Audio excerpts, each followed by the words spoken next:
Hello everyone, welcome back to Gency learning with Nikita. आज के video में भी हम डिस्कस करेंगे एमएमपीसी 13 के मोस्ट इंपॉर्टेंट क्वेश्चंस और टॉपिक्स जो इग्नू एमबीए एग्जाम्स में बार बार रिपीट होते हैं। So welcome to my most important question series for all the subjects. I hope आप इससे पहले मेरे एमएमपीसी 13 के 2 वीडियोस भी देख चुके हो। अगर नहीं देखे हो तो वो वीडियोस भी ज़रूर देखना। मैं इन सभी वीडियोज़ में इंपॉर्टेंट क्वेश्चन ही कवर करवा रही हूँ। एंड अगर आप मेरे चैनल पर नए हो तो चैनल को सब्सक्राइब ज़रूर करना, वीडियोज़ को लाइक एंड शेयर करना। ऑल्सो अगर आपको किसी भी सब्जेक्ट के important questions and answers and short notes की पीडीएफ्स चाहिए तो डिस्क्रिप्शन और पिन कमेंट ज़रूर चेक करना फॉर लिंक। और अगर कोई डाउट्स हो तो कमेंट्स में पूछ लेना। तो चलिए बिना किसी डिले के शुरू करते हैं आज का वीडियो। देखो, आज के वीडियो में हम सबसे पहला इंपॉर्टेंट टॉपिक समझेंगे इंटेलेक्चुअल प्रॉपर्टी राइट्स, आईपीआर। तो सबसे पहले तो देखते हैं what is intellectual property rights. देखो, इंटेलेक्चुअल प्रॉपर्टी राइट्स वो लीगल राइट्स होते हैं जो किसी पर्सन की क्रिएटिव और इनोवेटिव क्रिएशंस को प्रोटेक्शन देते हैं। ठीक है, यानी अगर आपने कुछ नया क्रिएट किया है, इन्वेंट किया है, डिज़ाइन किया है या फिर लिखा है तो लॉ आपको उस पर राइट्स देता है। ठीक है, अब ये कोई नॉर्मल प्रॉपर्टी के जैसा नहीं होता कि लाइक लैंड, बिल्डिंग या कोई physical assets. Intellectual property rights में प्रॉपर्टी का मतलब होता है कुछ न्यू आइडियाज या कोई नई क्रिएशंस। ठीक है, इसलिए इसे इंटेलेक्चुअल प्रॉपर्टी कहा जाता है। Okay, now why is IPR important. IPR इतने इंपॉर्टेंट क्यों होते हैं, इनकी ज़रूरत ही क्यों पड़ती है। सो फर्स्ट पॉइंट है, इट एनकरेजेस इनोवेशन। मीन्स जब इन्वेंटर्स और क्रिएटर्स को ये पता होता है कि उनकी क्रिएशन लीगली प्रोटेक्टेड है तो वो और ज़्यादा इनोवेशन करने के लिए मोटिवेटेड होते हैं, राइट। इससे उन्हें कॉन्फिडेंस भी मिलता है कि उनकी मेहनत का बेनिफिट किसी और को फ्री में नहीं मिलेगा। Okay, so it encourages innovation. Then second, prevents copying and misuse. Means IPR creators को प्रोटेक्शन देता है अगेंस्ट अनऑथोराइज्ड कॉपिंग। यानी कोई भी पर्सन बिना परमिशन के आपके इन्वेंशन, आपके कंटेंट या फिर ब्रांड का मिसयूज नहीं कर सकता। Okay, then it provides economic benefits. Means कई बार इन्वेंशंस और क्रिएटिव वर्क्स के बेसिस पे कंपनीज और इंडिविजुअल्स को बहुत ज़्यादा प्रॉफिट भी मिलते हैं। सो आईपीआर ये इंश्योर करता है कि इसका फाइनेंशियल बेनिफिट ओरिजिनल क्रिएटर को ही मिले। Okay, then it promotes healthy competition. Means जब हर क्रिएटर की राइट्स प्रोटेक्टेड होते हैं तो इससे बिजनेसेस इनोवेशन के बेसिस पर कॉम्पीट करते हैं, ना कि सिर्फ कॉपिंग के बेसिस पर। ओके, इससे मार्केट में फेयर कॉम्पिटिशन भी मेंटेन रहता है। सो इसलिए इंटेलेक्चुअल प्रॉपर्टी राइट्स इंपॉर्टेंट होते हैं। चलिए अब समझते हैं types of intellectual property rights. देखो, मेनली तो दो टाइप्स के आईपीआर होते हैं जो एग्जाम्स में ज़्यादा पूछे जाते हैं। सबसे पहले तो है पेटेंट। तो देखते हैं पेटेंट क्या होता है। देखो, पेटेंट एक लीगल राइट है जो किसी न्यू इन्वेंशन के लिए दिया जाता है। ओके, मीन्स अगर किसी पर्सन ने कोई यूनिक प्रोडक्ट या प्रोसेस इन्वेंट किया है तो वो पेटेंट के लिए अप्लाई कर सकता है। अब पेटेंट मिलने के बाद कोई भी पर्सन उस इन्वेंशन को बिना परमिशन के मैन्युफैक्चर, यूज़ या फिर सेल नहीं कर सकता। ओके, फॉर एग्जाम्पल जैसे मान लीजिए किसी साइंटिस्ट ने कम्प्लीटली न्यू मेडिसिन इन्वेंट की है।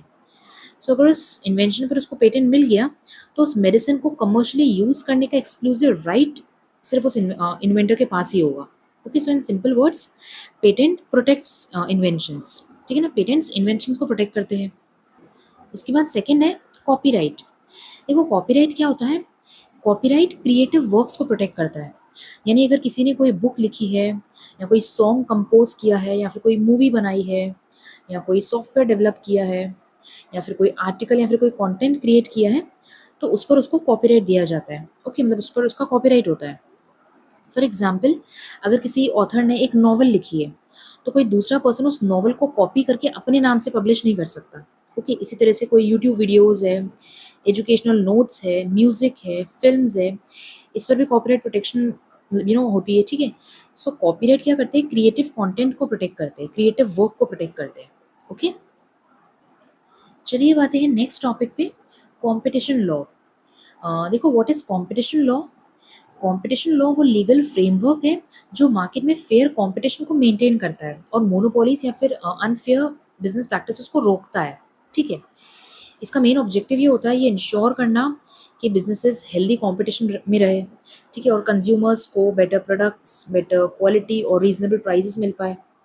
सो कंपटीशन लॉ सिर्फ बिजनेसेस को कंट्रोल करने के लिए नहीं है बल्कि पूरे मार्केट को फेयर और एफिशिएंट बनाने के लिए है। Okay, so what is the purpose of competition law. First, to prevent monopolies. सबसे पहला पर्पस तो यही है, मोनोपोली को प्रिवेंट करना। मोनोपोली का मतलब होता है जब मार्केट पर एक ही कंपनी का एक्सेसिव कंट्रोल हो जाए, राइट? सो अगर कंपटीशन ही नहीं होगा तो कंपनी अपनी मर्जी से प्राइसेस चार्ज कर सकती है. सो कंपटीशन लॉ ऐसी सिचुएशंस को कंट्रोल करता है. Okay. Then second, promote fair competition. Means competition law ये इंश्योर करता है कि मार्केट में सब बिजनेसेस को इक्वल अपॉर्चुनिटी मिले. ठीक है, चाहे कंपनी बड़ी हो या छोटी हो, कंपटीशन फेयर होना चाहिए. सो हेल्दी कंपटीशन की वजह से कंपनीज कंटिन्यूसली इंप्रूव भी करती रहती है. ओके. देन थर्ड पॉइंट है प्रोटेक्ट कंज्यूमर्स. मीन्स जब मार्केट में कंपटीशन होता है तो कस्टमर्स को बेटर क्वालिटी प्रोडक्ट्स मिलते हैं, रीजनेबल प्राइसेस मिलते हैं, ज़्यादा चॉइसेस भी मिलती है. इसलिए कंपटीशन लॉ इनडायरेक्टली कस्टमर्स को भी प्रोटेक्ट करता है. ओके, कंज्यूमर्स को भी प्रोटेक्ट करता है. सो ये पर्पस होता है कंपटीशन लॉ का. देखो, कंपटीशन लॉ में दो और इम्पॉर्टेंट कॉन्सेप्ट्स होते हैं, वो भी देख लेते हैं. सबसे पहले तो है anti competitive agreements. So in simple words, anti competitive agreements का मतलब होता है जब कंपनी सीक्रेटली आपस में एग्रीमेंट कर लेती है जिससे कंपटीशन कम हो जाए, तो उसे बोलते हैं एंटी कॉम्पिटिटिव एग्रीमेंट्स. ठीक है, मतलब ये एग्रीमेंट्स मार्केट को अनफेयर बना देते हैं. फॉर एग्जाम्पल, जैसे मान लीजिए मार्केट में 4 मोबाइल कंपनीज हैं, है ना. अब नॉर्मली तो इन्हें कस्टमर्स अट्रैक्ट करने के लिए प्राइस कंपटीशन करना चाहिए. ठीक है, लेकिन अगर ये चारों कंपनी सीक्रेटली डिसाइड कर ले कि हम सभी 20,000 से कम में मतलब कोई मोबाइल नहीं बेचेंगे, ठीक है, तो कस्टमर्स के पास कोई सस्ता ऑप्शन तो बचेगा ही नहीं. ठीक है, तो ये कंपटीशन लॉ के अगेंस्ट है.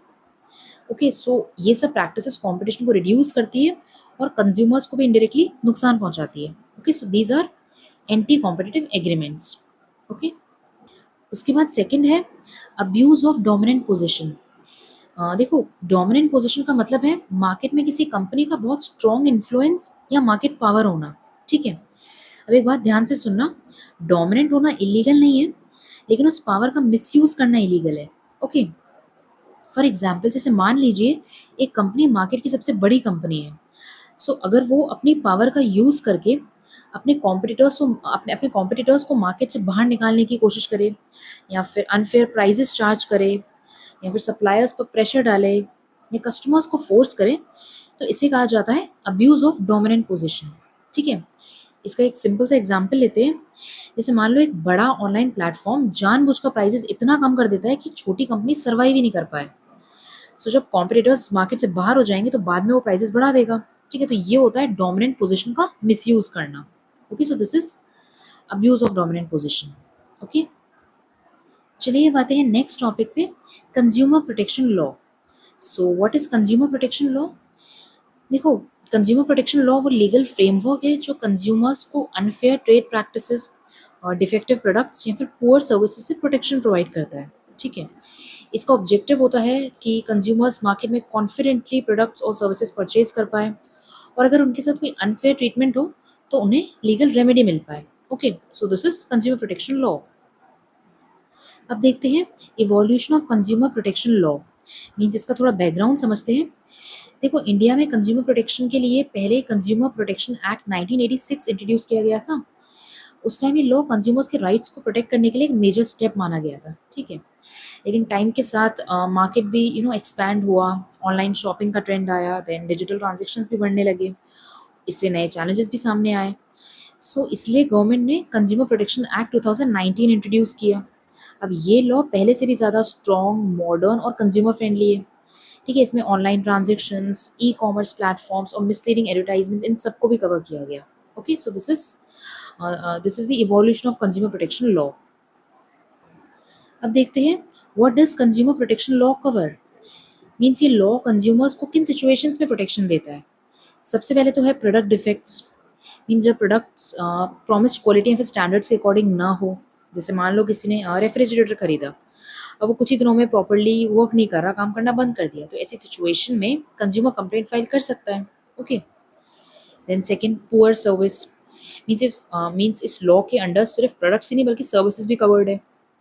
जैसे अगर किसी सर्विस प्रोवाइडर ने प्रॉमिस किया और सर्विस प्रॉपर्ली डिलीवर नहीं की, प्रोवाइड नहीं की, ठीक है, तो इसके अगेंस्ट भी कंज्यूमर रेमेडी डिमांड कर सकता है. ठीक है. Then misleading advertisements. मीन्स कई बार एडवर्टाइजमेंट्स भी प्रोडक्ट्स को रियलिटी से भी ज़्यादा अट्रैक्टिव दिखाते हैं. तो अगर एडवर्टाइजमेंट फॉल्स है या फिर मिसलीडिंग है तो ये भी कंज्यूमर राइट्स का वायलेशन माना जाता है. तो कंज्यूमर इसके अगेंस्ट भी एक्शन ले सकता है. Okay. Then online fraud. Means आज के डिजिटल एरा में ऑनलाइन शॉपिंग और ऑनलाइन पेमेंट्स तो कॉमन हो गए. सो इसी वजह से consumer protection act 2019 online frauds को भी कवर करता है। मीन्स इसमें फेक वेबसाइट्स या फिर नॉन डिलीवरी ऑफ प्रोडक्ट्स या फिर रॉन्ग प्रोडक्ट डिलीवरी या फिर online payment scams related to purchases, ऐसे केसेस में कंज्यूमर्स को लीगल प्रोटेक्शन प्रोवाइड करता है। ठीक है, अब कुछ की अथॉरिटीज़ देख लेते हैं अंडर कंज्यूमर प्रोटेक्शन लॉ। उसमें सबसे पहले तो है CCPA, central consumer protection authority. देखो CCPA का मेन रोल है कंज्यूमर कंप्लेंट्स को इन्वेस्टिगेट करना, अनफेयर ट्रेड प्रैक्टिसेस को मॉनिटर करना, मिसलीडिंग एडवर्टाइजमेंट्स के अगेंस्ट एक्शन लेना और कंज्यूमर के इंटरेस्ट को प्रोटेक्ट करना।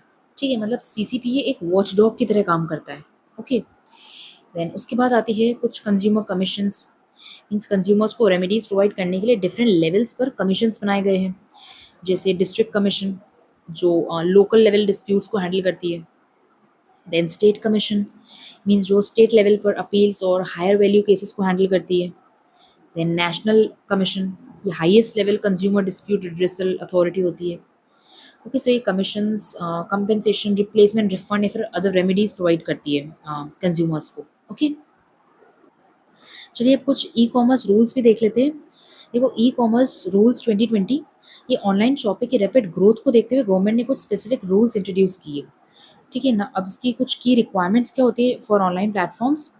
सबसे पहले तो है ट्रांसपेरेंसी, मतलब ऑनलाइन प्लेटफॉर्म्स को क्लियर इन्फॉर्मेशन प्रोवाइड करनी होती है, प्रोडक्ट डिटेल्स के बारे में, सेलर डिटेल्स और प्राइस इन्फॉर्मेशन, ताकि कंज्यूमर्स इन्फॉर्म्ड डिसीजन ले पाए। Okay, then second, fair practices, means platforms unfair practices या फिर हिडन चार्जेस यूज़ नहीं कर सकते।